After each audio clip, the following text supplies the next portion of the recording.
কারণ তুফান যেহেতু একটা বড় বাজেটের সিনেমা, অনেকেই সিনেমার ডেট পিছিয়ে দিয়েছে, এটা একটা কারণ। কয়টা হল রিভেঞ্জ পাচ্ছে এবং এই ঈদে আসার কারণটা একটু বলবেন। এক নম্বর প্রশ্নের উত্তর দেই। তুফান এখন কই থেকে আসলো এখানে? ওই যে আমার বড় ভাই বলছে, দেউ ভাই বলছে তুফান এখানে কই থেকে আসলো। আসলে তো সত্য কথা, তুফান এখানে কই থেকে আসলো। হ্যাঁ, আমরা আকাশে যতটা ডাক পাই, যতটা আওয়াজ দেয়, ততটা আওয়াজ কি বাস্তবে আমরা পাই? আমরা যেভাবে বলে যে 10 নম্বর সিঙ্গেল আসতেছে পুরো বাংচুর তছনছ করে ফেলবে, আমরা কি পাই? দিনের বেলা দিয়ে একটু বাতাস, ঠিক আছে, একটু বাতাস, আর তো কিছু না। তো বাতাস নিয়ে এত কথা কেন? রিভেঞ্জ, যেটা বুবলি বলছে, রিভেঞ্জের গতিতেই চলবে। রিভেঞ্জের গতি চলবে।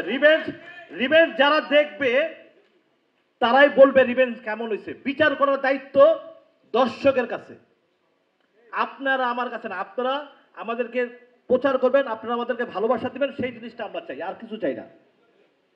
বিচারের দায়িত্ব যখন সিনেপ্লেক্সে বা সিনেমা হলে দর্শক যাবে, তখন আপনারা তখন সবাই কিন্তু থাকেন কিন্তু ক্যামেরা নিয়ে। এখন কিন্তু সিনেমা খুব ডেঞ্জারাস, কিন্তু সিনেমা বানাইলে খুব বুঝে শুনে বানাইতে হয় কিন্তু। কারণ জানেন, হলের ভিতর 20টা ক্যামেরা থাকে, 20টা ইউটিউবার থাকে। আইসা বলে ভাই ছবিটা কেমন হয়েছে একটু বলেন। যদি আল্লাহ রহমান ছবিটা খারাপ হয়, তাহলে কিন্তু আমরা দেখছি রাজকুমারের ব্যাপারে যে কেমন গালাগালি, কি প্রকার, কত রকমের কি কি আমরা কিন্তু দেখছি না। এর আগে কি ছিল? এর আগে রাজকুমার নিয়ে এর আগে কি ছিল? কি ছিল না, এর আগে আওয়াজটা কি ছিল?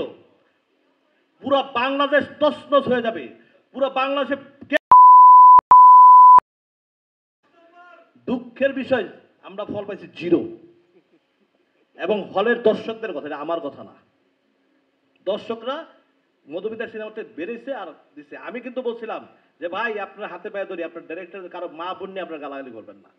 ছবিটা ডিরেক্টর বানাইছে, তার মা বাবা বানায় নাই। আমি ইকবাল কিন্তু তার পক্ষে কথা বলছিলাম। আপনারা জানেন কিছু ইউটিউবার আছে, 6 থেকে 7 জন। এই বাজে ইউটিউবাররা কিছু গুজব ছড়ায়। এরা পুরো পৃথিবী বাংলাদেশে আইনা পড়ছে এখন। পুরো পৃথিবী এখন বাংলাদেশের আইনা ফেলছে, যে পুরো পৃথিবী বলে বাংলা সিরিয়াল দেখে। তাহলে হলিউড বলিউড হংকং এর আড়া গেল গা। আস্তে আস্তে আস্তে এর আমি স্লোগান দিতে আসি আস্তে আস্তে। আমার কথা হলো একটা ব্যাপার, আমার যারা ভক্ত আছে, আমি কিন্তু বলতে পারি যে আমার দর্শক তোমরা বসে দেখা করে ভাই তোমরা গাইল দাও, কিন্তু আমি কিন্তু এরা বলি না। আমি কি বলি জানেন? যে সে যদি আমারে বকা দেবে, তোমাদের সমস্যা কি? আরে মিয়া, বাংলাদেশ না, পুরো পৃথিবীর কত বড় বড় ব্যক্তিরা গালাগালি করে, তাদের কি আসা যায়? ওই আজকে কে জানি বলে আদনান বলে একটা সাক্ষাৎকারে দেখছিলাম, আদনানের, আমার বন্ধু আদনানের, যে কে কি করলে আমি ড্যামকে, আমার সামনে কিছুই আসা যায় না এগুলো। আর এগুলো আমি পড়িও না, এগুলো দেখিও না। আমরা কিন্তু সেম একই স্টাইলে বাস করতেছি। এই যে কিছুদিন আগে খরসু ভাই কাজিয়া সাহেব আমারে 19 সংগঠন আমরা বলে তুফান বন্ধই করে দিয়েছিলাম, কিন্তু আজও বন্ধ কি এই উচ্চারণ করছিলাম আমরা বন্ধর ব্যাপারে কোনো কথা? কোনো রকম আমার আমার খরসু ভাই এখানে বসা আছে, কোনোদিন কি খরসু ভাই উচ্চারণ করছিল?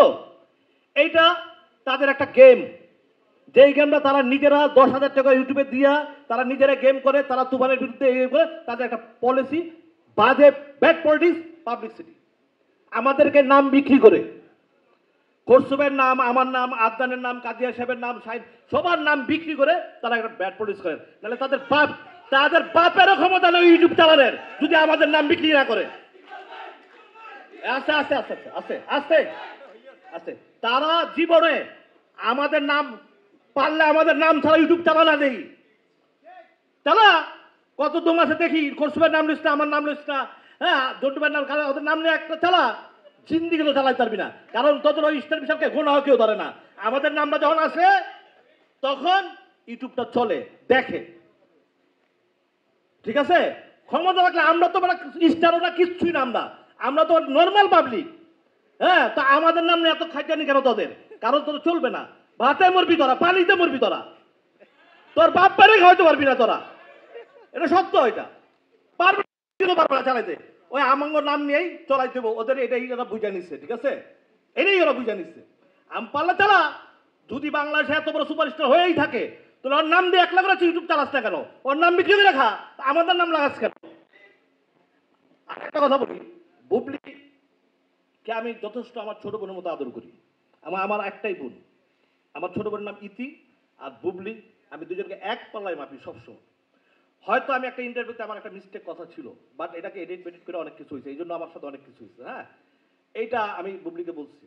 আমরা অনেক সময় অনেক বক্তব্য দিলে অনেক সময় দেখা যায় ভিউ পাওয়ার জন্য এডিট করে করে চালায় দেয়, তখন কিন্তু আমাদের ভিতরে একটা সম্পর্ক নষ্ট হয়। যাই হোক, এটা বুবলিকে পরে আমি বুঝাই বলছি, পরে বুবলি বুঝছে। আর এইখানে ওই যে হাবিব, আমার ছোট ভাই হাবিব একটা প্রশ্ন করছে, ঠিক আছে হাবিব, যদি বুবলি মনে করো ফোন করছে বা ফোন করে নাই, তোমার এখানে বলা এটা ঠিক হয় নাই। আমি বলি আসতেছি, তুমি পরে উত্তর দাও। হ্যাঁ, আসো, এটা বলা ঠিক হয় নাই, কারণ তুমি ইয়া হাবিব, আমার মাইক্রোফোন পরে নাও, তুমি আমার কথা শোনো। তোমাকে তো ছোট ভাই হিসেবে যথেষ্ট আদর করি, আজকে ফোনে তোমার সাথে কথা হয়েছে। আমি একটা কথা বলি, বুবলি সিনেমার জন্য যেই পরিশ্রমটা করে এটা আমাদের নিজের চোখে দেখা। ভোর 5টার সময় বুবলি উঠেছে রিভেঞ্জ ছবি শুটিং করার জন্য। 5টার সময় আমাদের সূর্যের মানে আমাদের একটা শট নিতে হবে। হ্যাঁ, এত কষ্ট আমি বাংলাদেশের কোনো হিরোইনকে আমি দেখিনি। আমি অনেক ছবির সাথে জড়িত ছিলাম।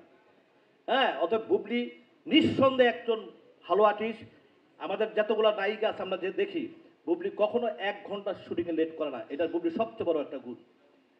যেই জন্য যা হয়েছে এইখানেই শেষ। হ্যাঁ, আরো মনের ভিতরে কথা দরকার নাই। এখন আমাদের এখানে বক্তব্য রাখবেন আমাদের খসরু ভাই।